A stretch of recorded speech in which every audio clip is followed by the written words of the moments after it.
It's your turn. It is Monday morning at school. The children are in the schoolyard.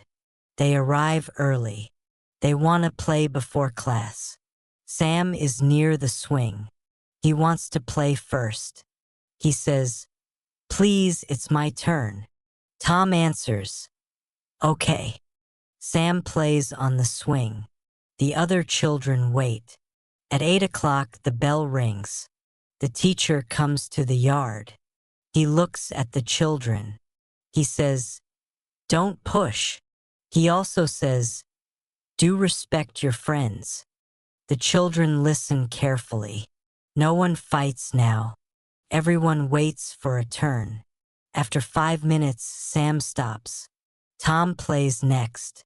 The children are calm. They are happy together.